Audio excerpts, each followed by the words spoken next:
ബംഗാളിലെ സീറ്റ് വിഭജനവുമായി ബന്ധപ്പെട്ടുള്ള ഒരു തർക്കമല്ല യഥാർത്ഥത്തിൽ. മമതാ ബാനർജി ആഗ്രഹിച്ചിരുന്നത് മേഘാലയയിൽ ഒരു സീറ്റ് കിട്ടണം തൃണമൂൽ കോൺഗ്രസിന്. അതേപോലെ തന്നെ അസമിൽ 3 സീറ്റ് കിട്ടണം. ഈ 3 സീറ്റ് അസമിലും മേഘാലയയിൽ ഒരു സീറ്റും കൊടുക്കാമെങ്കിൽ എല്ലാ വിട്ടുവീഴ്ചകൾക്കും ബംഗാളിൽ തൃണമൂൽ കോൺഗ്രസ് തയ്യാറായിരുന്നു.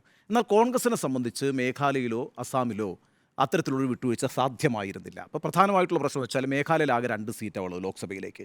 അതിലൊരു സീറ്റ് എന്ന് പറയുന്നത് കോൺഗ്രസിൻ്റെ അവിടുത്തെ പ്രസിഡന്റ് തന്നെ വിജയിച്ചു വന്നിരിക്കുന്ന സീറ്റാണ് ഷില്ലോങ്. രണ്ടാമത്തെ സീറ്റ് എന്ന് പറയുന്നത് തുറയാണ്. അവിടെ ഈ പറയുന്ന സഖ്യകക്ഷിയായിട്ടുള്ള NPPക്കാണ്, അഗതാ സാങ്മയുടെ സീറ്റാണ്, അത് സിറ്റിംഗ് സീറ്റാണ്.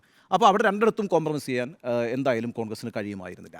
അസമിൽ നോക്കൂ, അസമിൽ 14 ലോക്സഭാ സീറ്റുണ്ട്. അതിൽ 9 സീറ്റ് കഴിഞ്ഞ പ്രാവശ്യം വിജയിച്ചത് BJP ആണ്. 3 സീറ്റാണ് കോൺഗ്രസിന് അവിടെ നിന്ന് വിജയിച്ചിട്ടുള്ളത്. 2 സീറ്റുകൾ അവിടെ ഇൻഡിപെൻഡൻറ്റും ഒരു പ്രാദേശിക കക്ഷിയുമാണ് വിജയിച്ചിരിക്കുന്നത്.